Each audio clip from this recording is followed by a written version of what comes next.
An organization representing gay, lesbian, bisexual, and transgender people hosted a rally to promote the controversial DREAM Act. Fabiola Franco has more. We've come together to build bridges across lines of ethnicity. They too have a dream. That line was heard often at a public rally put together by the LGBT organization that widely supports the DREAM Act. The rally brought officials to the stand and focused on standing with gay and lesbian student activists to raise funds and scholarships for undocumented college students and promote awareness on their financial need. These are individuals who, against all odds, were able to go to college. I mean, for some of them, they're probably the first ones ever to go to a university, and they have pretty much financed this on their own. The Development, Relief, and Education for Alien Minors Act is a piece of proposed federal legislation that was first introduced in the United States Senate in 2001. The bill would allow students who were brought to the U.S. as young children the ability to seek a college education and finish their degree. Hundreds of undocumented college students are unable to complete their education, all of whom are ineligible for financial aid. They are here to get their voices heard. This coalition building can start right now because of the immigration policies that are going on in Arizona and across the country. We need to really band together and really strengthen our coalitions. I haven't been able to continue on to a graduate program because I don't have enough the funds and resources to be able to continue. I have, big plans and I'm just really, a lot of enthusiasm to continue on. I love education, but I haven't been able to do so. There are many individuals who support the DREAM Act, but there are others who oppose the bill and believe it shouldn't be passed. One person who chooses to stay anonymous says, life isn't always fair. Despite what we all wish could be the case, we simply can't afford to educate the planet's people. We can't afford to educate our own kids. I firmly believe in having tax dollars used responsibly. Most recently, the U.S. Senate voted 56-43 against a motion to proceed with the DREAM Act. I'm Fabiola Franco reporting for Valley View News. Some Los Angeles homeowners have met to receive help in restructuring their loans to avoid foreclosure. The event was held at the Convention Center and sponsored by the Neighborhood Assistance Corporation of America.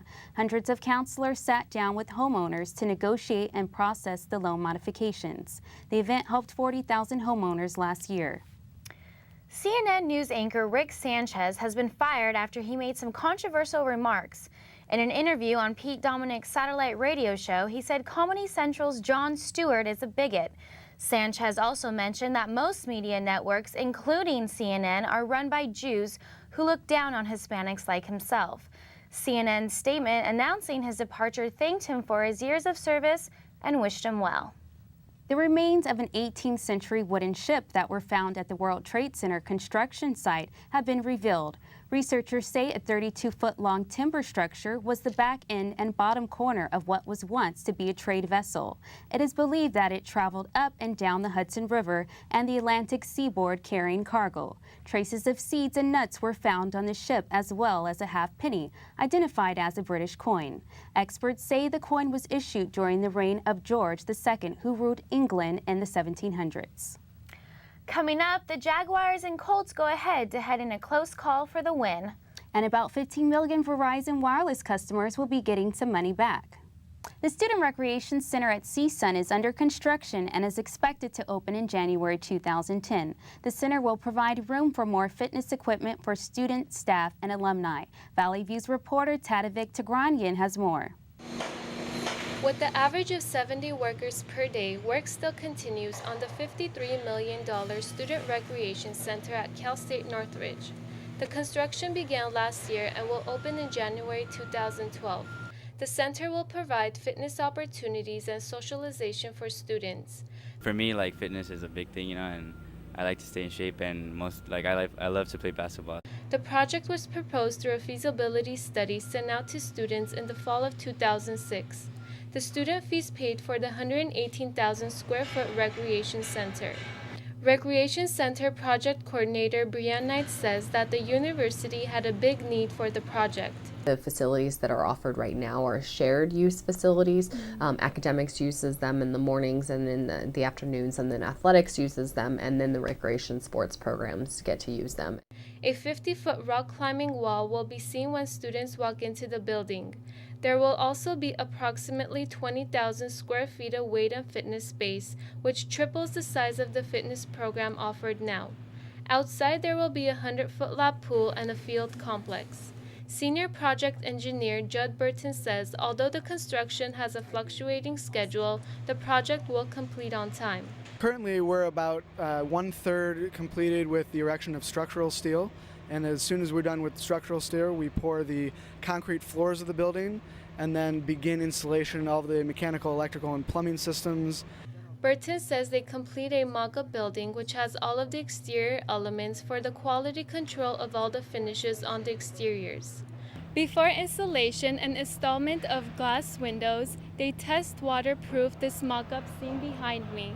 This reveals any structural vulnerabilities to harsh weather conditions. Students will have automatic access after paying their student fees, and faculty, staff, and alumni will have to purchase a membership. In Northridge, I'm Tatavik Tigranyam for Valley View News. Verizon Wireless will refund millions of dollars to customers who were charged by mistake. The $50 million refund will be given to about 15 million customers. That means most Verizon users will receive less than $10, but some will get larger amounts.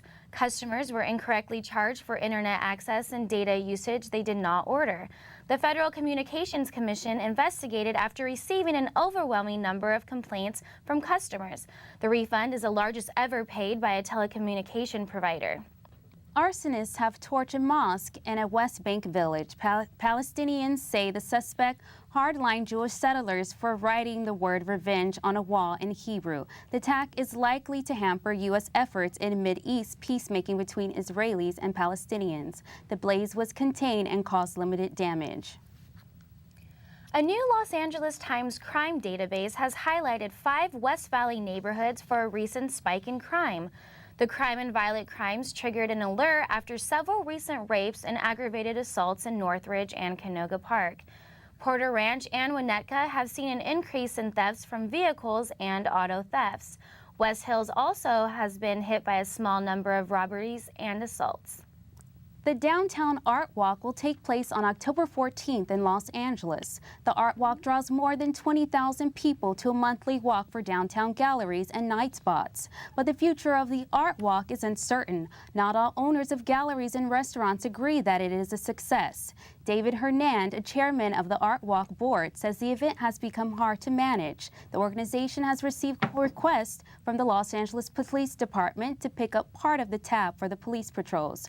Hernand says the October Art Walk will take place as scheduled, but the future is in question.